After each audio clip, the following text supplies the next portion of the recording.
नमस्कार साथियों, स्वागत है आप सभी का आजाद सीजीपीएससी एकेडमी के इस ऑनलाइन प्लेटफॉर्म पर। और मेरा नाम है ऐश्वर्य अग्रवाल। आज से हम इस प्लेटफॉर्म पर शुरू कर रहे हैं छत्तीसगढ़ पंचायती राज व्यवस्था और नगरीय निकाय। ठीक है, जिन्होंने अभी तक समन्वित सीरीज या फिर सुघड़ छत्तीसगढ़ सीरीज का कोर्स नहीं लिया हुआ है, तो वो अगर चाहें तो केवल छत्तीसगढ़ पंचायती राज व्यवस्था के कोर्स को भी परचेज कर सकते हैं केवल 199 रुपए में।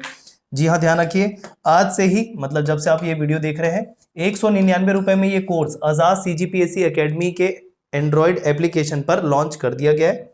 इस कंप्लीट पंचायती राज और नगरीय निकाय के कोर्स को आप 199 में परचेज कर सकते हो। इसमें आपकी 9 महीने की वैलिडिटी होगी, साथ ही साथ पीडीएफ भी प्रोवाइड करवाया जाएगा। ठीक है, तो चलिए अब शुरू करते हैं छत्तीसगढ़ पंचायती राज व्यवस्था। अब छत्तीसगढ़ पंचायती राज व्यवस्था पढ़ने से पहले उसका विकास देखना पड़ेगा, और पंचायती राज के विकास के साथ साथ, पंचायती राज संस्था के विकास के साथ साथ हमको उससे संबंधी प्रमुख समितियां भी देखनी है, जो कि पंचायती राज व्यवस्था के विकास के ही अंतर्गत आता है, प्रमुख समितियां।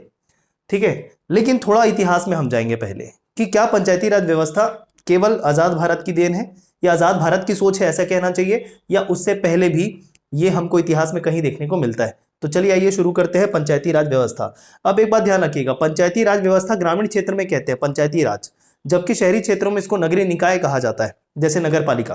ठीक है, एक बात समझिएगा, लेकिन ये किस कॉन्सेप्ट के अंतर्गत आता है, तो स्थानीय स्वशासन के अंतर्गत आता है। तो शुरू से ही हमको पंचायती राज व्यवस्था का टॉपिक नहीं, हमको लिखना है स्थानीय स्वशासन। ठीक है, हेडिंग करना है आपको स्थानीय स्वशासन। ठीक है, लोकल गवर्नेंस, इंग्लिश में बोलेंगे लोकल गवर्नेंस, स्थानीय स्वशासन। स्थानीय स्वशासन के ही फलस्वरूप पंचायती राज और नगरीय निकायों का हम जैसी संस्थाओं का हम विकास देख पाते हैं। ठीक है, स्थानीय स्वशासन के कॉन्सेप्ट के ही अंतर्गत हम पंचायती राज और नगरीय निकाय संस्थाओं का विकास देख पाते हैं। ठीक है, तो स्थानीय स्वशासन है क्या? ये पंचायती राज और नगरीय निकाय स्थानीय स्वशासन ही है। तो सबसे पहले समझेंगे सर स्थानीय स्वशासन। तो सबसे पहले सिंपल लैंग्वेज में अगर बात करें तो स्थानीय स्वशासन का अर्थ क्या होगा सर? जो लाइव जुड़े हैं, आई थिंक सारी बातें सही हैं। ठीक है, स्थानीय स्वशासन का एकदम सरल शब्दों में अंतर बताइए। स्थानीय नागरिकों द्वारा, स्थानीय नागरिकों द्वारा, स्थानीय नागरिकों द्वारा स्वयं के लिए शासन करना, स्वयं के लिए शासन करना या शासन व्यवस्था ही स्थानीय स्वशासन कहलाता है। क्लियर है कि नहीं है? एक एक बात समझते चलना। स्थानीय स्वशासन के अंतर्गत ही पंचायती राज और नगरीय निकाय अस्तित्व में आई। ये दोनों के दोनों स्थानीय स्वशासन कहलाते हैं। नागरिकों द्वारा, स्थानीय नागरिकों द्वारा स्वयं के लिए शासन व्यवस्था ही क्या कहलाई? स्थानीय स्वशासन कहलाई, लोकल गवर्नेंस कहलाई। अब यहां पर एक बात और ध्यान, स्थानीय शब्द जुड़ा हुआ है, लोकल जुड़ा हुआ है। तो ये सरकार का एक रूप है। हमको एक और बात समझनी पड़ेगी संविधान में जाके कि ये भैया सरकार के कितने रूप होते हैं, है ना? जैसे संघात्मक सरकार, एकात्मक सरकार, ऐसे कभी आपने सुना होगा चलते फिरते, या संविधान जिन्होंने पढ़ा है वो अच्छे से जानते होंगे। सारा कुछ मैं एक्सप्लेन करूंगा। सबसे पहले इसका अर्थ हम समझने की कोशिश कर रहे हैं। सर, स्थानीय नागरिकों द्वारा स्वयं के लिए शासन व्यवस्था, स्थानीय नागरिक मतलब एकदम छोटे लेवल पे, हम ना तो एकदम देश की बात कर रहे हैं, ना ही राज्य की बात कर रहे हैं, हम उससे छोटे इकाइयों की बात कर रहे हैं। जैसे जिले, जिले से और छोटे स्तर पर आएंगे, हम आएंगे गांव स्तर पर, ठीक, तहसील स्तर पर, विकास खंड स्तर पर। तो इस स्तर पर वहां के लोगों के द्वारा, मतलब स्थानीय लोगों के द्वारा, स्थानीय संसाधनों का प्रयोग करते हुए, स्थानीय लोगों के लिए स्थानीय सरकार बनाकर स्थानीय क्षेत्र में यदि शासन किया जाएगा, उसे स्थानीय स्वशासन कहेंगे। है ना? ठीक, क्लियर? तो स्थानीय स्वशासन का अर्थ क्लियर है क्या? तो इसके अर्थ के तौर पे एक पॉइंट और मैं लिख सकता हूं। कौन से स्तर पर स्वशासन की बात कर रहे हैं अगर मैं स्थानीय स्वशासन की बात कर रहा हूं तो? सर, जिला एवं ग्रामीण स्तर पर, ग्रामीण स्तर पर शासन की बात हो रही है। ठीक है कि नहीं है? जिला और ग्रामीण स्तर पर या गांव स्तर पर शासन की बात हो रही है, उसको भी स्थानीय स्वशासन कहेंगे। ये अर्थ समझ रहे हैं हम? ठीक है, और यहीं से दोस्तों स्थानीय सरकार की अवधारणा का उदय होता है। स्थानीय सरकार की अवधारणा का उदय होता है। ठीक है, स्थानीय सरकार की अवधारणा का उदय होता है। बात समझ में आ रही है? जो लाइव जुड़े कम से कम फीडबैक दे सकते हैं अपने। एक और बात, आप सभी लाइव कोर्स अटेंड करें। देखिए ज़्यादा क्लास होगी नहीं, 6-7 क्लास 8 क्लास में ये आपका पूरा अच्छे से नगरीय निकाय के साथ सारे प्रावधान हो जाएंगे, ऐसा मैं उम्मीद करता हूँ। लाइव क्लास के माध्यम से करेंगे तो तुरंत चीज़ें याद होती जाएंगी। कुछ कॉन्सेप्ट है, कुछ फैक्ट है, ठीक है। मिलजुल कर ये टॉपिक पूरा करेंगे अच्छे से। स्टेटमेंट वाले क्वेश्चन आते हैं एग्जाम में, तो आपसे आग्रह है लाइव क्लास अटेंड करें। जो ऑलरेडी कोर्स को ले चुके हैं, जो नहीं लिए हैं रजिस्टर करके लाइव क्लास अटेंड कर सकते हो। रोज दोपहर 12 बजे इसकी लाइव क्लास होगी, ठीक है। चलिए, तो एक एक चीज समझते चलिएगा, एक एक अंडरस्टैंडिंग। अर्थ क्लियर हो गया क्या सर? स्थानीय स्वशासन, ठीक है। अब यहां से एक बात निकल के आई, स्थानीय सरकार, स्थानीय लोगों के द्वारा जो बनाई जाएगी सरकार, स्थानीय सरकार कहलाएगी, ठीक है। तो ये स्थानीय सरकार की अवधारणा, ठीक है सर, स्थानीय सरकार की अवधारणा यहां पर आई। लेकिन सबसे पहले बताइए सरकार के प्रकार कितने होते हैं? सबसे पहला मुद्दा तो यही है सर, सरकार समझाइए, सरकार के प्रकार समझाइए। आइए आपको सरकार के प्रकार समझाते हैं, ठीक है। तो अब हम क्या समझने वाले हैं सर? सरकार के प्रकार समझने वाले हैं। एक बॉक्स बना लेंगे हम, एक बॉक्स के अंतर्गत हम सरकार के प्रकार देखेंगे। आइए, ठीक है, एक बॉक्स हम देख लेते हैं, उसके अंतर्गत हम सरकार के प्रकार देखेंगे, ठीक। चलिए, सरकार के प्रकार, सरकार के प्रकार, ठीक है। टाइप्स ऑफ गवर्नमेंट, सरकार के प्रकार। सर पहला सरकार होता है केंद्र सरकार, सर ये हमको पता है, केंद्र सरकार। सर पूरे भारत के लिए एक सरकार होती है जिसको केंद्र सरकार कहते हैं, जिसका पूरे भारत में नियंत्रण होता है, ठीक है। मतलब पूरे भारत के लिए जो कार्यपालिका या सरकार होगी उसको केंद्र सरकार कहेंगे। वर्तमान में कौन विराजित हैं केंद्र सरकार के प्रमुख के तौर पे? माननीय प्रधानमंत्री नरेंद्र मोदी जी और उनके मंत्रिपरिषद, ठीक है, वो केंद्र सरकार कहलाई। उदाहरण के तौर पे बता रहा हूं, ठीक है। अब दूसरी सरकार होती है सर राज्य स्तर पर, जिसको बोलते हैं राज्य सरकार, ठीक है। राज्य सरकार के तौर पे हम अपने छत्तीसगढ़ में देख पाते हैं किसको? कांग्रेस की माननीय भूपेश बघेल की सरकार को और उसके मंत्रिपरिषदों को, ये राज्य सरकार हो गई। तो सर हम स्थानीय सरकार में इनकी बात कर रहे हैं क्या? नहीं, मैं आपको सरकार के प्रकार बता रहा हूं। तो केंद्र सरकार, राज्य सरकार। तीसरा प्रकार होता है स्थानीय सरकार, ठीक है। स्थानीय सरकार, स्थानीय सरकार जो जिले स्तर की, गांव स्तर की सरकार होते हैं उसको स्थानीय सरकार कहते हैं। एकदम क्लियर? तो ये 3 प्रकार की सरकारें होती है। ये जो शुरू का 2 प्रकार है ये भारत के संविधान में मेंशन किया गया है। तीसरा भी प्रकार स्थानीय सरकार पंचायतों के रूप में मेंशन किया गया है, लेकिन संवैधानिक दर्जा मिला काफी बाद में। नीति निर्देशक तत्वों के अंतर्गत रखा गया था, ये मैं विकास के दौरान आपको बताऊंगा। लेकिन जब हम सरकार के संघात्मक स्वरूप को पढ़ते हैं, फेडरल सिस्टम ऑफ गवर्नेंस, ध्यान रखें, ध्यान से जो कह रहा हूं, फेडरल सिस्टम ऑफ गवर्नेंस, संघात्मक सरकार, जब हम ये पढ़ते हैं तो संघात्मक सरकार किसे कहते हैं? जो पॉलिटी की अंडरस्टैंडिंग रखते होंगे, पढ़ रहे होंगे, संघात्मक सरकार उस सरकार के स्वरूप को कहते हैं जहां पर 2 सरकारों के मध्य शक्ति का बंटवारा हो, जहां पर 2 सरकारों के मध्य शक्ति का बंटवारा हो एक ही क्षेत्र के लिए। जैसे भारत क्षेत्र एक ही क्षेत्र है, यहां पर 2 प्रकार की सरकारों को हम देख रहे हैं, एक केंद्र सरकार, एक राज्य सरकार, और दोनों के मध्य शक्तियों का बंटवारा है। कैसे सर? अनुसूची 7 सूची विभाजन, जो लिस्ट डिफाइन किए गए हैं, केंद्र सूची, राज्य सूची, समवर्ती सूची। केंद्र सूची के अंतर्गत वो विषय आते हैं जिसपे केंद्र सरकार को निर्णय लेने का अधिकार है। राज्य सूची के अंतर्गत वो विषय आते हैं जिसमें राज्य सरकार को निर्णय लेने का अधिकार है, और समवर्ती सूची के अंतर्गत वो विषय आते हैं जिन पर दोनों को निर्णय लेने का अधिकार है। तो केंद्र सूची और राज्य सूची के तौर पे देखिए क्या करने की कोशिश की गई? शक्ति के बंटवारे की कोशिश की गई कि भैया ये मुद्दा आएगा तो आप केंद्र देखेंगे, ये मुद्दा आएगा तो राज्य देखेंगे। शक्तियों का बंटवारा कर दिया गया, और इसी शक्ति के बंटवारे को लेकर जो सरकार का स्वरूप होता है उसको कहते हैं सरकार का संघात्मक स्वरूप, फेडरल सिस्टम ऑफ गवर्नेंस। समझ में आई बात? तो जो संघात्मक स्वरूप की बात करते हैं उसमें 2 सरकारें शामिल होती है, केंद्र सरकार और राज्य सरकार। बाकी देशों में भी है केंद्र सरकार और राज्य सरकार के तौर पे, बाकी देशों में भी है, जैसे अमेरिका उदाहरण है, ठीक है, संघात्मक सरकार का उदाहरण है अमेरिका। तो वहां पर केंद्र सरकार, राज्य सरकार, संघात्मक स्वरूप है, केंद्र और राज्यों के बीच शक्ति का बंटवारा है, लेकिन सर्वे सर्वा आपने राष्ट्रपति देखा होगा, ठीक है, ठीक है। तो भारत जो है संघात्मक और एकात्मक सरकार का मिश्रण है, ये बात अलग है, खैर ये संविधान की बात हो गई। लेकिन जहां पर केंद्र और राज्य के बीच शक्ति का बंटवारा होगा, 2 सरकारों के मध्य शक्ति का बंटवारा होगा, वो संघात्मक स्वरूप कहलाएगा, ठीक है। और संविधान में जो संघात्मक स्वरूप की बात की गई है उसमें केंद्र और राज्य सरकार की बात की गई है, ठीक। संघात्मक स्वरूप, किसके संघात्मक स्वरूप? सरकार के संघात्मक स्वरूप, ठीक है, या शासन के बोलना चाहिए इसको, शासन का संघात्मक स्वरूप, ठीक, संघात्मक स्वरूप, फेडरल सिस्टम ऑफ गवर्नेंस। शक्ति का बंटवारा, कुछ केंद्र को कुछ राज्य को, डेफिनेटली केंद्र ज्यादा शक्तिशाली है, ओके, ये बात अलग है। लेकिन भारत में हमारे बाकी जगह पे केंद्र और राज्य सरकार शक्तियों के बंटवारे के तौर पे संघात्मक शासन हम देखते हैं, लेकिन भारत में ये त्रिस्तरीय है। कैसे सर? यहां पर शक्तियों का बंटवारा हो रहा है, केंद्र सरकार और राज्य सरकार के साथ साथ एक तीसरी प्रकार की सरकार आ रही है, और वो क्या है?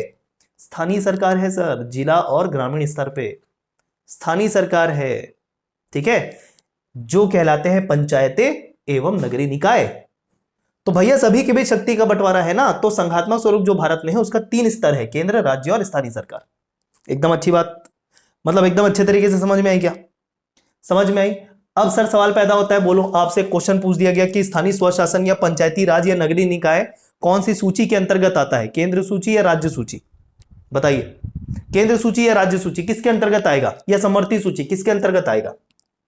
अगर मैं आपसे पूछूं, जो लाइव जुड़े हैं दोस्तों, हाँ, स्थानीय स्वशासन किसका विषय है? केंद्र के अंतर्गत आने वाला, राज्य के अंतर्गत आने वाला, या दोनों के अंतर्गत आने वाला? बहुत बढ़िया। इस प्रकार सर इतना समझ लेने के बाद हमको एक चीज क्लियर हो गया कि स्थानीय स्वशासन जो है ये राज्य सूची का विषय है, राज्य सूची का विषय है, ठीक है, राज्य सूची, स्टेट लिस्ट जिसको बोलते हैं इंग्लिश में, क्या बोलते हैं? स्टेट लिस्ट, ठीक है, स्टेट लिस्ट के अंतर्गत आएगा। मतलब स्थानीय स्वशासन के संबंध में नियम, कानून, प्रक्रिया बनाने का, विधि बनाने का जो अधिकार होगा वो राज्य के पास होगा, ना कि केंद्र के पास। इसी कारण आप देखते हो अलग अलग राज्यों में जो पंचायती व्यवस्थाएं होती है, नाम के तौर पे देखो या कोई अन्य प्रावधान देखो, उसमें अंतर होता है। जैसे भारत में, आप भारत का जब संविधान पढ़ते हो उसमें स्थानीय स्वशासन के अंतर्गत लिखा गया है कि महिलाओं को 33% आरक्षण दिया जाना चाहिए, 33। लेकिन छत्तीसगढ़ में कितने प्रतिशत महिलाओं को आरक्षण का प्रावधान है पंचायती राज के अंतर्गत? 50%। तो ये अलग अलग राज्यों में अलग अलग हो सकता है। कुछ प्रावधान जब हम आगे पढ़ेंगे तो छत्तीसगढ़ के लिए अलग, अन्य राज्यों के लिए अलग हो सकता है। ये अलग अलग डिफरेंस देखने को क्यों मिल रहा है? क्योंकि अलग अलग राज्य अपने हिसाब से इनके संबंध में कानून बनाती है, क्योंकि यह राज्य सूची का विषय है। राज्य सूची मतलब वो विषय जिसपे कानून बनाने का अधिकार राज्य का होगा। एकदम क्लियर है क्या? ठीक। इसी कारण प्रश्न पूछ दिया जाता है कि स्थानीय स्वशासन या स्थानीय सरकार जो है वो किस सरकार के अधीन आती है। तो यहीं से एक पॉइंट हम नोट करेंगे दोस्तों, स्थानीय सरकार जो है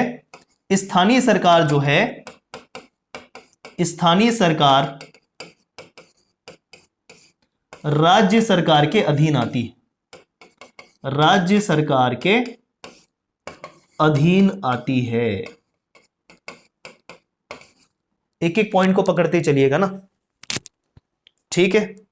ये फर्स्ट पेज क्लियर, आगे और मजा आने वाला है, थोड़ा सा वेट करें, ठीक है। सारी चीज बताऊंगा कि भैया उद्देश्य क्या है ना, उद्देश्य क्या है। एक और बात ध्यान रखें, आगे उद्देश्य से पकड़ेंगे हम। इस प्रकार के जो हम सरकार के प्रकार या सरकार के स्वरूप को देख रहे हैं, संघात्मक स्वरूप को, इसका उद्देश्य क्या होता है? शक्ति का विकेंद्रीकरण। क्या होता है सर? शक्ति का विकेंद्रीकरण, decentralization of powers, decentralization of powers. भैया हम भारत में, भारत के संविधान के अनुरूप हमेशा विकेंद्रीकृत होने की बात करते हैं, डिसेंट्रलाइज होने की बात करते हैं। मतलब किसी भी शक्ति का एक जगह संकेंद्रण को रोकते हैं, एक जगह इकट्ठा होने से रोकते हैं। संविधान में बात की गई है। क्यों? केवल एक ही के पास शक्ति हो, ये कितना अच्छा है सोचिए, वो कितना मनमानी करेगा।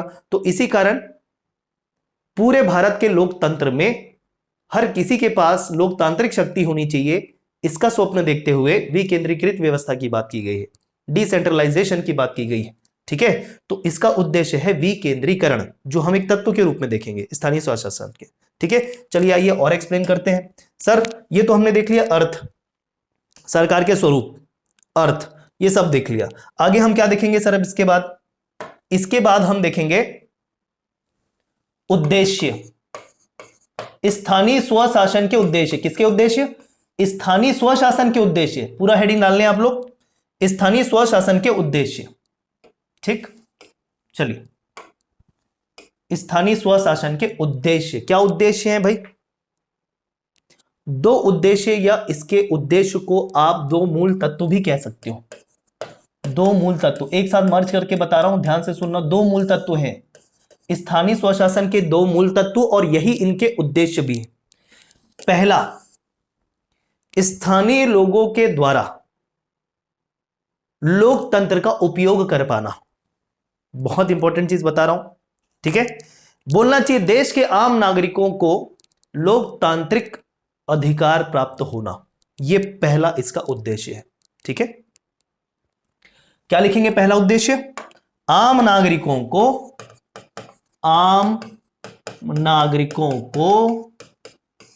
उनके लोकतांत्रिक अधिकार प्राप्त हो।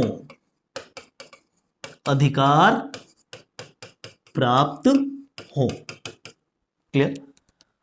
आम नागरिकों को उनके लोकतांत्रिक अधिकार प्राप्त हो, पहला उद्देश्य है, ठीक है भैया। लोकतांत्रिक अधिकार, हमारा देश जो है लोकतांत्रिक देश है ना, डेमोक्रेटिक हमारा स्टेट है। स्टेट मतलब देश की बात कर रहा हूं मैं, संविधान में स्टेट मतलब पूरे भारत को मेंशन करता है, ठीक है। तो हमारा जो कंट्री है वो लोकतांत्रिक देश है, डेमोक्रेटिक है, ये सुने होंगे। लोकतंत्र का मतलब, एक्चुअल में लोकतंत्र को डिफाइन करने का मतलब क्या होता है? जनता का, जनता के लिए, जनता द्वारा, ये सुने होंगे बहुत बार बचपन से। तो जनता के द्वारा, जनता के लिए, जनता के माध्यम से, है ना। तो ये लोकतंत्र का मीनिंग होता है। हर कुछ करेगी कौन करेगी? जनता। किसके माध्यम से हो रहा है? जनता के माध्यम से। किसके लिए हो रहा है? जनता के लिए हो रहा है, ठीक है। तो ये लोकतंत्र है। तो भैया अगर हम राज्य स्तर या केंद्र स्तर की बात करते हैं तो जरूरी नहीं हर आम नागरिक को वहां पर लोकतंत्र का हिस्सा बनने का मौका मिले, लेकिन ये आम नागरिक का सपना पूरा हो सकता है यदि हम स्थानीय सरकार की बात करें, ठीक है।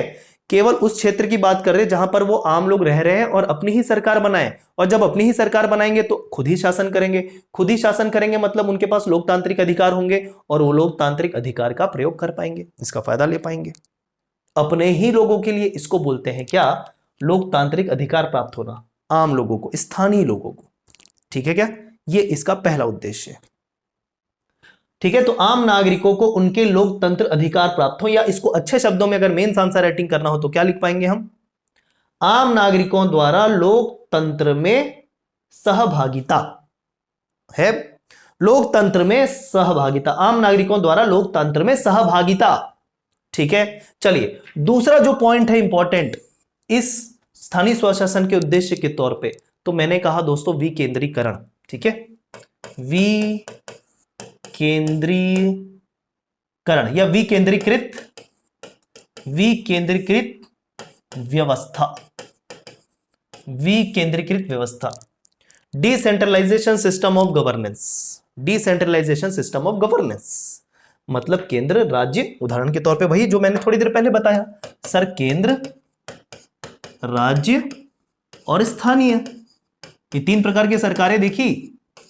केवल केंद्र सरकार देखते तो क्या बोलते? केंद्रीकृत व्यवस्था, केवल एक ही सरकार है। लेकिन राज्य सरकार हुआ, विकेंद्रीकृत हो गया। स्थानीय सरकार आया और विकेंद्रीकृत हो गया, ठीक है। तो इसको बोलते विकेंद्रीकृत व्यवस्था, एक ही जगह शक्ति के एकत्रण को, इकट्ठा होने को रोकना, ठीक है क्या। ये दो उद्देश्य हैं या दो मूल तत्व हैं स्थानीय स्वशासन के। एकदम क्लियर है सभी को कि नहीं है? बताइए, जो लाइव जुड़े हैं बताइए भाई।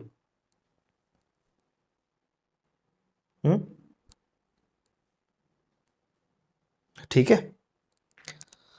चलिए उद्देश्य वगैरह क्लियर। अब सर स्थानीय क्यों कर रहे हैं सर, क्या जरूरत थी? ये भी दिमाग में आता है सर कि केंद्र सरकार काफी थी और केंद्र तो नहीं तो राज्य भी आ गई तो वो भी काफी होती। अब मुझे एक चीज बताओ, ये तो अभी हम देख पा रहे हैं भारत देश में 28 राज्य हैं, ठीक है। पहले सोचिए, अभी भी सोचिए, छत्तीसगढ़ इतना बड़ा राज्य है, ठीक है, और बाकी राज्यों को भी ले लीजिए। क्या पूरे राज्य का एक ही मतलब हर एक जगह पे, हर एक कोने पे छत्तीसगढ़ के ध्यान हो सकता है क्या? मतलब वो सरकार जो है, राज्य सरकार जो है, वो सड़कें भी बनवाए, पानी की भी व्यवस्था करवाए, नाले भी खुदवाए, ठीक है, निकासी की भी व्यवस्था हो, पेयजल की भी व्यवस्था हो। क्या ये सरकार हर एक कोने में छत्तीसगढ़ के ये व्यवस्थाएं करा सकती है? नहीं। जब सरकार ये छोटे छोटे काम कराएगी तो सरकार के बड़े कामों को लेकर ध्यान कितना रहेगा, है ना। तो यहां पर एक और बात आई, इस वजह से एक और नीड महसूस हुई कि स्थानीय सरकार होना चाहिए, है ना। सब चीज समझिए, हर तरीके से आपको जवाब मिलेगा कि स्थानीय सरकार जो है ये लोकतंत्र का आधार है। स्थानीय स्वशासन जो है लोकतंत्र का आधार है ये, ठीक। तो क्या हो रहा है, स्थानीय सरकार की स्थापना करके स्थानीय लोगों की सहायता की जा रही है। स्थानीय सरकार की स्थापना करके स्थानीय लोगों की सहायता की जा रही है। तो भैया इतनी ज्यादा बातें और इतनी ज्यादा मतलब इतना ज्यादा कॉन्सेप्ट मैंने क्लियर कर दिया कि आप आराम से मेंस आंसर राइटिंग के फॉर्म में भी इसको लिख सकते हैं। अच्छे से लिखिएगा, समझ में आया होगा, आई होप क्लियर है। तो अर्थ, उद्देश्य, सरकार के प्रकार, उसमें भी हम तत्व में देखें, उद्देश्य में देखें, लोकतांत्रिक अधिकार क्या होता है, विकेंद्रीकृत व्यवस्था क्या होती है, सब चीज क्लियर हुआ या नहीं। किसी को डाउट है तो लाइव क्लास में पूछते चल सकते हैं आप। ओके चलिए, तो ये हो गया स्थानीय स्वशासन का अर्थ, क्लियर हुआ। अब देखो, अब वही बोलते हैं सर ये पंचायती राज, जो अभी तक तो आप पंचायती राज शब्द का प्रयोग भी नहीं किया हो, मतलब किया हो लेकिन उतना बताया नहीं, तो ये तो खाली स्थानीय स्वशासन है। तो भैया ये स्थानीय स्वशासन, स्वशासन किसके माध्यम से होगा, स्थानीय स्वशासन जो होगा किसके माध्यम से होगा, सरकार के माध्यम से होगा। अब सरकार के माध्यम के रूप में एक संस्था का निर्माण करना पड़ेगा, एक संस्था का निर्माण करना पड़ेगा, और वही संस्था कहलाएगी, अगर ग्राम स्तर पे है तो क्या, पंचायतें, ठीक है, पंचायतें, पंचायत। और अगर जिला स्तर पर है तो क्या, जिला स्तर पर है तो क्या, नगरीय निकाय या नगर पालिका, ठीक है क्या, आई बात समझ में। स्थानीय स्वशासन तो करेंगे सरकार के माध्यम से, लेकिन ये सरकार के अंतर्गत संस्था का निर्माण करना पड़ेगा, ठीक है, और वही संस्था कहलाएगी ग्राम स्तर पर पंचायत और जिला स्तर पर नगर पालिका या नगर निगम, ठीक है। तो जो ग्राम स्तर पर होते हैं उसको बोलते हैं पंचायती राज व्यवस्था, पंचायती राज व्यवस्था, और जो जिला स्तर पर होता है उसे हम कहते हैं नगरीय निकाय, ठीक है, नगरीय निकाय। आई बात समझ में क्या। तो स्थानीय स्वशासन से कैसे ये दो चीजें आई, समझ में आई आपको, ठीक है। ये दोनों स्थानीय स्वशासन के अंतर्गत आने वाले सरकार है, संस्था है, ठीक है, क्लियर। ओवरऑल पढ़ा रहा हूं लक्ष्मी जी, ओवरऑल एडी हो चाहे कुछ भी एग्जाम हो, ओवरऑल में कवर करवा रहा हूं, डोंट वरी, ठीक है। बढ़ेंगे आगे। 2 मिनट ना, मुझे एक इंपॉर्टेंट कॉल आ रहा है, मैं 2 मिनट एक बार रिप्लाई कर देता हूं, सॉरी फॉर इंटरप्शन।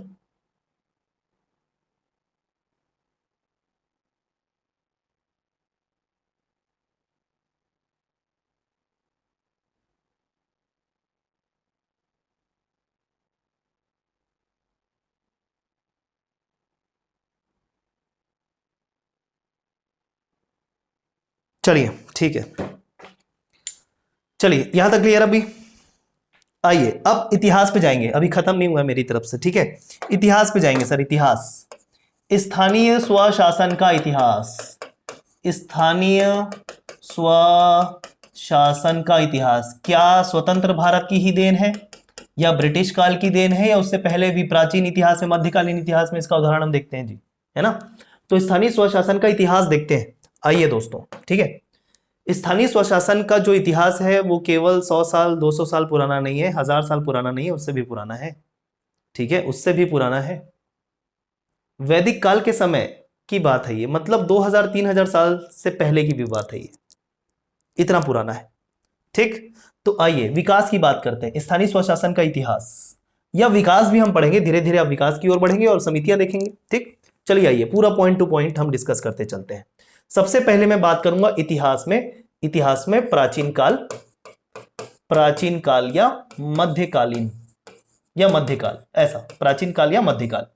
इतिहास में हमको क्या क्या उदाहरण मिलता है स्थानीय स्वशासन का, है कि नहीं, क्या क्या उदाहरण मिलता है स्थानीय स्वशासन का। तो सबसे पहले मैं बात करूंगा यदि वैदिक काल की, ठीक है, सबसे पहले मैं बात करूंगा वैदिक काल की। वैदिक काल, वैदिक काल में हम सबसे पहले संस्था और समिति, संस्था नहीं, संस्था और समिति नहीं, एक और चीज दिमाग में, सभा, सभा, सभा और समिति नामक दो संस्था का उदय देखते हैं, ठीक है, वैदिक काल में सर्वप्रथम हमको सभा और समिति नामक दो संस्था देखने को मिली जो स्थानीय स्वशासन को लेके था। देखो, पुराने समय में जिस भी शासक के पास या एम्पायर के पास मतलब एक क्षेत्र होता था वो राष्ट्र कहलाता था। अब उनकी जो भी सीमा रही होगी, ठीक है, तो राष्ट्र मतलब वो पूरी सीमा जहां पर वहां पर शासन हो रहा है। खैर ये वैदिक काल की बात है तो वहां पर शासन वगैरह तो कुछ था नहीं वैसे, तो उसको राष्ट्र कहा जाता था। फिर उसके नीचे हम देखेंगे कि राज्य स्तर पर जिसको प्रांत वगैरह कहते थे, समय समय पर अलग अलग नामों से पुकारा जाता था। तो लेकिन अभी भी उस समय भी ये नीड थी कि छोटे छोटे क्षेत्रों में शासन का क्या। तो वैदिक काल में हमको सभा और समिति नामक दो संस्था का उदय देखने को मिला जो स्थानीय स्वशासन को लेकर थे, छोटे क्षेत्रों में शासन के लिए थे। इसमें ग्रुप ऑफ पीपल होते थे, विद्वान लोग होते थे, युवराज हुआ करते थे, पुरोहित हुआ करते थे। तो इसमें हम इतिहास में ये देखे हैं वैदिक काल में। तो सबसे पहले उदाहरण सभा और समिति के रूप में दो संस्था देखने को मिलती है वैदिक काल में, ठीक है। अनेक प्राचीन कालीन साम्राज्य जैसे विजयनगर साम्राज्य में भी हमको स्थानीय स्वशासन का उदाहरण देखने को मिलता है, अगर आप विजयनगर स्थानीय शासन व्यवस्था के बारे में पढ़ेंगे, ठीक है। तो ये हो गया वैदिक काल। प्राचीन काल की अगर बात करें पर्टिकुलर, प्राचीन काल में आप विजयनगर साम्राज्य के उदाहरण ले सकते हैं। विजयनगर साम्राज्य, ठीक है, विजयनगर साम्राज्य में भी स्थानीय स्वशासन का उदाहरण हमको देखने को मिलता है, ठीक है। इतने पहले समय से आ रहे हैं, ये कोई मॉडर्न थॉट नहीं है स्थानीय स्वशासन, ठीक है, कोई नया कॉन्सेप्ट नहीं है, आधुनिक युग का सोच नहीं है, ये पहले से आ रहा है पूरा, ये बताने की कोशिश कर रहे हैं।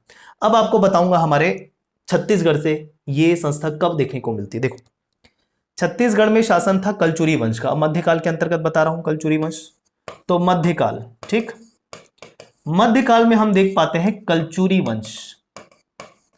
कलचुरी वंश, कलचुरी वंश जब मैंने आपको पढ़ाया था तो उसमें बताया था कलचुरी कालीन शासन व्यवस्था के अंतर्गत एक संस्था पंचकुल नामक, ठीक है, पंचकुल नामक संस्था, ठीक है, पंचकुल नामक संस्था। ये जो पंचकुल नामक संस्था थी ये क्या थी, स्थानीय स्वशासन को लेके संस्था थी। प्रॉपर उसमें लिखा है स्थानीय स्वशासन को लेके पंचकुल नामक संस्था का गठन किया गया कलचुरी काल में, जिसमें 5 से 10 सदस्य होते थे, ठीक है। तो कलचुरी काल के लिए हमने पंचकुल नामक संस्था का उदाहरण देखा था स्थानीय स्वशासन के लिए, ठीक। तो ये हो गया प्राचीन काल, मध्यकाल, इतिहास से संबंधित, ठीक है। अब यही इतिहास की अगर बात करें तो आधुनिक काल में अगर हम क्लासिफाई करें तो अगला आ जाता है ब्रिटिश काल। ब्रिटिश काल, ठीक है। ब्रिटिश काल में हम मानते हैं वायसराय रिपन को स्थानीय स्वशासन का जनक, संवैधानिक कानूनी रूप से इसको दर्जा दिलाने वाला प्रस्ताव के रूप में लाया गया सर्वप्रथम किसके द्वारा, रिपन के द्वारा। तो यहां से शुरू करते हैं, जब भी हम स्थानीय स्वशासन का उदाहरण देखते हैं, इतिहास देखते हैं तो यहां से शुरू करते हैं। लेकिन इसके पहले हम भूल जाते हैं इतिहास को परखना। अगर आप सोचो मेंस आंसर में पूछ दें कि स्थानीय स्वशासन के इतिहास के बारे में विवरण कीजिए, तो आप यहां से शुरू करेंगे तो ठीक है, सबको नंबर मिलेगा, सब यहां से शुरू करेंगे। लेकिन यहां से अगर आप बता दें उदाहरण के तौर पे, अलग इंपैक्ट जाएगा, ठीक है क्या,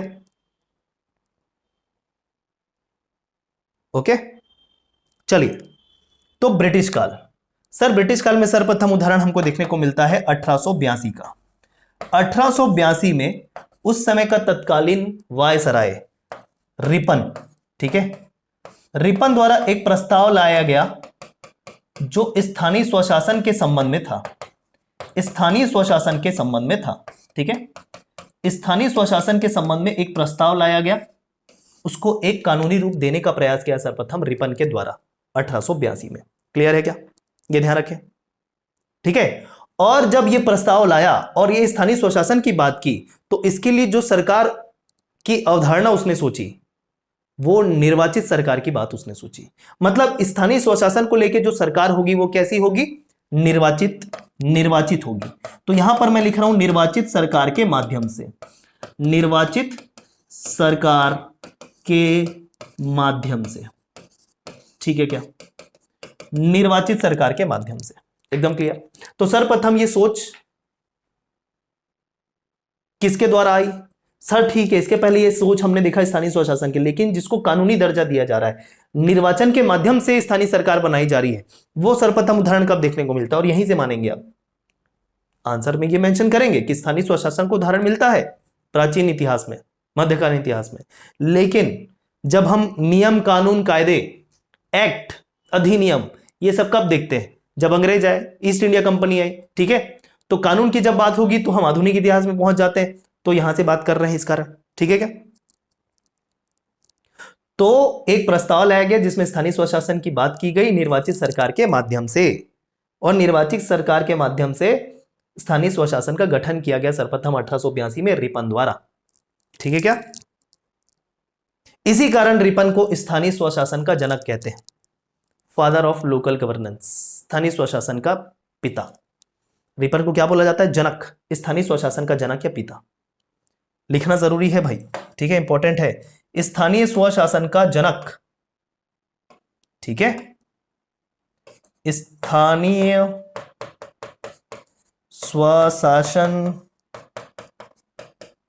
का जनक, फादर ऑफ लोकल गवर्नेंस। कौन है भाई? रिपन, 1882 में। एकदम कालक्रम के अनुसार बढ़ रहे हैं, आराम से देखते चलिएगा, ठीक है। और एक बात, स्थानीय स्वशासन के मैग्ना कार्टा या मैग्ना कार्टा किसको कहा जाता है? तो 1882 में ही रिपन द्वारा जो ये स्थानीय स्वशासन के संबंध में प्रस्ताव लाया गया था, इस प्रस्ताव पत्र को ही स्थानीय स्वशासन का मैग्ना कार्टा भी कहा जाता है, मैग्ना कार्टा भी कहा जाता है फ्रेंड्स, ठीक है, ध्यान रखेंगे। मैग्ना कार्टा मतलब अधिकार प्रपत्र, एक पत्र होता है, एक लेटर होता है जिसमें अधिकारों की सूची होती है, ठीक है। मैग्ना कार्टा अंग्रेज राजा के संबंध में था, उसको अब डिटेल में पढ़ लेंगे कि मैग्ना कार्टा का मतलब क्या होता है। मैग्ना कार्टा का मतलब होता है अधिकार पत्र, जिसमें अधिकारों की सूची होती है, मतलब यह कानून जो भी प्रावधान होते हैं उसमें वो पत्र होता है। तो मैग्ना कार्टा मतलब कोई भी ऐसा माइलस्टोन जहां से वो चीज निकल के आई है उस पत्र के माध्यम से, उसको मैग्ना कार्टा बोल देते हैं। तो वह पहला प्रस्ताव जो रिपन द्वारा पेश किया गया था स्थानीय स्वशासन के संबंध में, उसे स्थानीय स्वशासन का मैग्ना कार्टा, और रिपन को खुद क्या बोलते हैं? स्थानीय स्वशासन का जनक कहते हैं। एकदम क्लियर, सारे फैक्ट एकदम क्लियर। बढ़े आगे, नेक्स्ट स्लाइड ले लें, चलिए आइए, ठीक। कहां पहुंच गए? ब्रिटिश काल। ब्रिटिश काल अभी खत्म नहीं हुआ है, अभी और विकास का चरण पढ़ रहे हैं, ये भी देखिए, इतिहास तो पढ़ ही रहे हैं, विकास का चरण भी देखते चल रहे हैं, ब्रिटिश काल ही चल रहा है। सर अगला जो डेट आएगा वो डेट ध्यान में रखना है, 1919 का, ठीक है, 1919 का। एक 1907 से 1909 के बीच में हॉब हाउस करके भी देख सकते हो, इंग्लैंड का हॉब हाउस जो एक संस्था थी, उसने भी भारत में स्थानीय स्वशासन या पंचायतों को सुदृढ़ बनाने का प्रयास किया। हॉब हाउस 1907 1909 के बीच में हॉब हाउस नामक एक इंग्लैंड की संस्था ने भारत में स्थानीय स्वशासन को या पंचायती राज को या पंचायतों को सुदृढ़ करने का प्रयास किया, लेकिन वो इतना इंपॉर्टेंट नहीं है क्योंकि उससे ज्यादा कुछ अंतर देखने को मिला नहीं। इस कारण डायरेक्ट मैं आपको 1919 बता रहा हूं, चाहे तो हॉब हाउस जो है वो ऐड कर सकते हैं, ठीक है। 1907 1909 के बीच की बात है ये। अगला में डायरेक्ट 1919, ये क्या है? ये क्या है? ये है मॉन्टेग्यू चेम्सफोर्ड सुधार है ये, ठीक है। मॉन्टेग्यू चेम्सफोर्ड सुधार है, मॉन्टफोर्ड सुधार जिसको बोलते हैं, मॉन्टेग्यू चेम्सफोर्ड रिफॉर्म, ठीक है, 1919 का। इसमें बहुत सारे प्रावधान देखे हमने संविधान में ऑलरेडी। तो इसमें द्वैत शासन की व्यवस्था की गई थी प्रांतों के लिए। अब द्वैत शासन देखें, बताएंगे आपको। प्रांतों में इसका एक रिकमेंडेशन था, प्रांतों में, मैं वही प्रावधान बता रहा हूं जो हमारे स्थानीय स्वशासन से रिलेटेड है, सारे नहीं, यहां संविधान नहीं पढ़ा रहे हैं, ठीक है ना। प्रांतों में द्वैध शासन की व्यवस्था की इसने। द्वैध शासन मतलब दो सरकार, जैसे केंद्र में द्वैध शासन की बात करें तो केंद्र सरकार और राज्य सरकार ही पूरे राष्ट्र के लिए द्वैध शासन व्यवस्था कहलाती है। वैसे प्रांत में द्वैध सरकार के तौर पे एक राज्य सरकार तो होगी और राज्य में एक और सरकार होगी जो होगी स्थानीय सरकार, ठीक है। तो इस द्वैध शासन की व्यवस्था से एक राज्य सरकार, अब उस समय देखो 1919 की बात है, अंग्रेजी शासन चल रहा था, तो यहां पर क्या बोलते हैं, गवर्नर, ठीक है, गवर्नर शासन किया करते थे। अंग्रेज गवर्नर ना, राज्यपाल की बात नहीं कर रहा, अंग्रेज गवर्नर शासन किया करते थे, ठीक है। तो मेन जो आरक्षित मुद्दे थे वो अपने पास रखते थे। दो मुद्दे थे द्वैध शासन के अंतर्गत, एक आरक्षित रिजर्व और एक हस्तांतरित। ये सब इतिहास में बताया मैंने, हस्तांतरित ऐसा तरित, इसको बोलते हैं रिजर्व, इसको बोलेंगे ट्रांसफरेबल।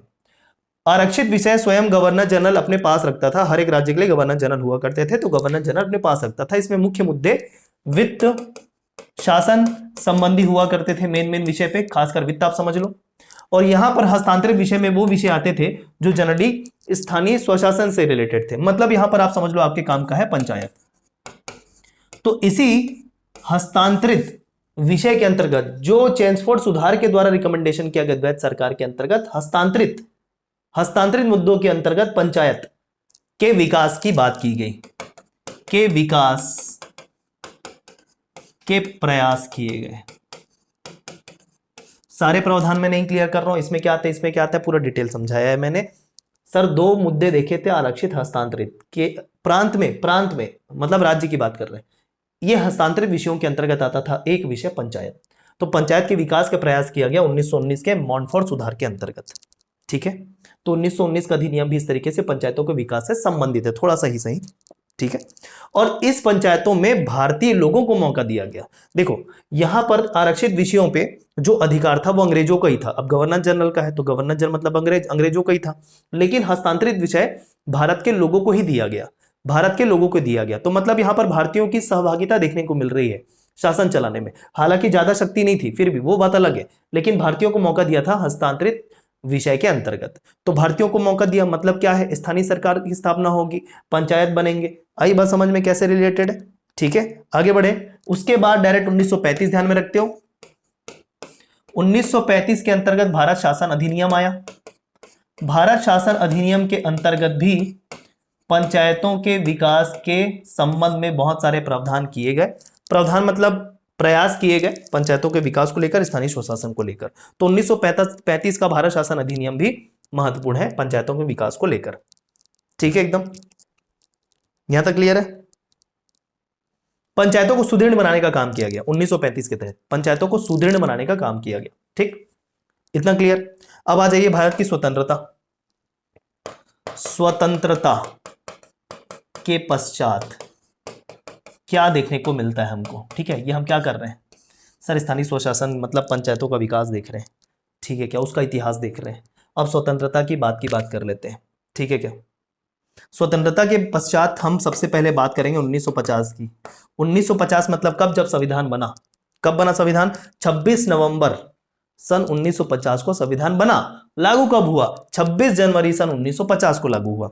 ठीक है, संविधान बना कब, 1950 तो नहीं बोला, माफ करो, 26 नवंबर 1949, माफ करो अगर 1950 मैंने बोला होगा 26 नवंबर के साथ। तो संविधान कब बना, बनकर पूरा हुआ 26 नवंबर 1949 को।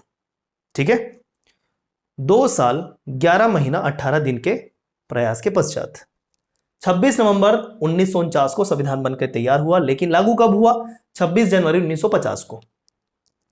तो जब संविधान का निर्माण हुआ तब हम पंचायतों के संबंध में क्या प्रयास देखते हैं संविधान में, हम देखते हैं भाग 4, भारतीय संविधान का भाग 4। और ये भाग 4 में क्या है, नीति निदेशक तत्व, डीपीएसपी कहते हैं, directive principle of state policies, DPSP, नीति निदेशक तत्व, राज्य के नीति निदेशक तत्व, directive principle of state policies भाग 4। इसके अनुच्छेद 40 में सरकार को ये गाइडलाइंस है कि वो पंचायतों का विकास करें। ग्रामीण क्षेत्रों में पंचायतों के विकास की बात भारतीय संविधान में मूलतः भाग 4 में अनुच्छेद 40 के अंतर्गत की गई थी। लेकिन चूंकि डीपीएसपी सरकार के लिए क्या थे, एक गाइडलाइंस थे, सरकार के लिए जरूरी मतलब कंपलसरी नहीं थे। इस कारण पंचायतों के विकास में हम काफी देरी देखते हैं संविधान बन जाने के बाद भी। संविधान बन जाने के बाद भी संविधान में पंचायतों को अनिवार्य रूप से लागू करने की बात नहीं की गई। बोला गया, सरकार को निर्देश दिए गए, गाइडलाइंस दिए गए कि जब आपको बने तब आप कर दें, क्योंकि डीपीएसपी का मतलब वही होता है कि जब सरकार को बनेगी, सरकार के सामर्थ्य स्वरूप सरकार उस पर काम करेगी। तो ये अनुच्छेद 40 डीपीएसपी भाग 4 के अंतर्गत था। क्लियर है। लेकिन संवैधानिक दर्जा मतलब जिसको कंपलसरी करना ही है, ये नहीं मिला है अभी, ये ध्यान रखें। इसमें बोला गया है पंचायतों का विकास होना चाहिए, करना ही है, नहीं है, मतलब संवैधानिक दर्जा भी नहीं है। संवैधानिक दर्जा किसको बोलेंगे, जिसको प्रॉपर एनफोर्समेंट करके करना ही है सरकार को।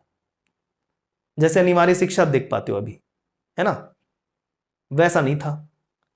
अभी और बहुत टाइम है, अभी तो बहुत ज्यादा हम आगे देखते हैं। 73वां 74वां संविधान संशोधन 1992 की बात है, अभी 1950 चल रहा है सर, ठीक है क्या। चलिए अब इसके बाद हम बात करेंगे एक 1952 और एक 1953। पंडित जवाहरलाल नेहरू की सरकार, प्रधानमंत्री कौन, पंडित जवाहरलाल नेहरू। उन्होंने दो कार्यक्रम चलाए ग्रामीण विकास को लेकर। अब ग्रामीण विकास की बात कर रहे थे, मतलब ये देखने के लिए किया उन्होंने कि आगे जाके क्या पंचायती राज संस्था जो है वो सफल होगी नहीं होगी, इस तरीके से भापने के लिए पहले उन्होंने दो कार्यक्रम चलाए, एक 1952 में, एक 1953 में। 1952 में उन्होंने चलाया सामुदायिक विकास कार्यक्रम, सामुदायिक विकास कार्यक्रम, ठीक है, सामुदायिक विकास कार्यक्रम, ठीक है। और एक 1953 में राष्ट्रीय विस्तार सेवा कार्यक्रम। दोनों में कॉमन बात क्या, दोनों में जो मतलब सरकार थी पंडित जवाहरलाल नेहरू, ऑब्वियस सी बात है शुरू के बहुत साल कांग्रेस की ही सरकार रही, बहुत साल मतलब, है ना, जो आप 60 साल सुन रहे हो उतने दिन से कांग्रेस की सरकार थी। पंडित जवाहरलाल नेहरू मुख्यमंत्री माफ करो प्रधानमंत्री थे, तो दोनों कार्यक्रम उनके द्वारा लाए गए ग्रामीण विकास को लेकर। उद्देश्य क्या था, ग्रामीण विकास और आम जनता की भागीदारी, दोनों कार्यक्रम के यही उद्देश्य थे। आम जनता की भागीदारी के माध्यम से ग्रामीण विकास, आम जनता की भागीदारी के माध्यम से ग्रामीण विकास, और स्थानीय स्वशासन भी वही कहता है। तो पंचायतों के विकास को लेकर यह पहला चरण स्वतंत्र भारत में आप कह सकते हो, मतलब पहला प्रयास कह सकते हो, चरण नहीं, पहला प्रयास कह सकते हो पंडित जवाहरलाल नेहरू द्वारा, ठीक है। लेकिन ये दोनों के दोनों कार्यक्रम जो रहे पूरी तरीके से असफल रहे। लोगों की जन भागीदारी इसमें एक्सपेक्ट की गई थी, उम्मीद की गई थी, लेकिन जन भागीदारी ही नहीं मिल पाई अच्छे से, क्योंकि लोगों को अवेयरनेस नहीं था कि ये क्या है ना, संसाधनों की कमी भी थी, समझ पा रहे हैं। तो दोनों के दोनों जो कार्यक्रम है वो पूरी तरीके से असफल रहे। स्वतंत्र भारत के बाद पहला प्रयास 1952 और 53 का क्या, राष्ट्रीय सामुदायिक विकास कार्यक्रम और राष्ट्रीय विस्तार सेवा कार्यक्रम, ठीक है। उद्देश्य क्या, आम जन सहभागिता के माध्यम से या भागीदारी के माध्यम से ग्रामीण विकास करना, नहीं हो पाया, क्लियर। तो ये था पूरा इतिहास। अब इसके बाद हम देख पाते हैं पंचायतों के विकास को लेकर बहुत सारी समितियां, जिसको हम पढ़ेंगे अब। लेकिन फ्रेंड्स आज के इस कॉन्सेप्चुअल क्लास के बाद वो टॉपिक रहेगा कल का। आई होप आज जो है वो कॉन्सेप्ट क्लियर हुआ होगा, लेकिन आपको एक व्यू दिखा देता हूं, एक ब्रीफ व्यू देख लेते हैं जो कल हम पढ़ने वाले हैं उसके बारे में, ठीक है, एक ट्रेलर, ठीक है। तो आज हमने पूरा इतिहास पढ़ा, कब तक, जब संविधान बना और 1952-53 का ये कार्यक्रम, ठीक है। इसके बाद हम प्रमुख समितियों की बात करेंगे, जिसके अंतर्गत पंचायतों, प्रॉपर पंचायतों को लेकर किस तरीके की सिफारिशें की गई इन समितियों के द्वारा, उनको देखेंगे। जैसे आइए, ठीक है, तो भारत में पंचायती राज संबंधी प्रमुख समितियां, जो केवल पंचायतों के संबंध में समितियां हैं, और पंचायतों को कैसे विकसित किया जाना चाहिए, इसका प्रारूप क्या होगा, इसमें व्यवस्थाएं कैसी होगी, उसके संबंध में अपनी अनुशंसाएं दे रहे हैं। तो बलवंत राय मेहता समिति, इसके बारे में पूरी डिटेल हम कल देखेंगे, ठीक है। बलवंत राय मेहता समिति पहली आपको पढ़नी है। देखो लिखा है, सामुदायिक विकास कार्यक्रम 52 और 53 के राष्ट्रीय विस्तार सेवा कार्यक्रम के अध्ययन के लिए गठित की गई थी, और 57 में अपना रिपोर्ट दिया। तो पूरी अनुशंसाएं पढ़ेंगे, ठीक है। इसके बाद हम देख पाते हैं अशोक मेहता समिति 77 में, उसके बाद हम देख पाते हैं GV.K. राव समिति, फिर हम लक्ष्मीमल सिंघवी समिति देख पाते हैं, उसके बाद हम P.K. थुंगन समिति देख पाते हैं, फिर गॉडगिल समिति देखेंगे, भूरिया समिति देखेंगे। ये हमारे कल के क्लास का टॉपिक होगा, और इसमें कुछ बातें और ऐड होके आ जाएंगी कल के लिए, ठीक है। पूरा डिटेल में ऐसे ही पढ़ेंगे पंचायत। तो लाइव अटेंड कीजिएगा, और जिन्होंने अभी तक कोर्स रजिस्टर नहीं किया है, कोर्स रजिस्टर कर लीजिएगा। या तो सेपरेट कोर्स अवेलेबल है पंचायत का, या तो सुग्घर छत्तीसगढ़ सीरीज ले सकते हो, पूरा छत्तीसगढ़ का सामान्य अध्ययन इस तरीके से पढ़ा रहे हैं, या सभी विषय इंडियन GS, मैथ्स, रीजनिंग सब पढ़ना है तो समन्वय सीरीज 3.0 आ चुका है विद फास्ट ट्रैक रिवीजन, ठीक है। 15 महीने की उसकी वैलिडिटी होगी। ये सारे कोर्सेस हमारे आजाद CGPSC अकेडमी एंड्रॉइड एप्लीकेशन पर उपलब्ध है दोस्तों। चलिए मिलते हैं कल, थैंक यू सो मच।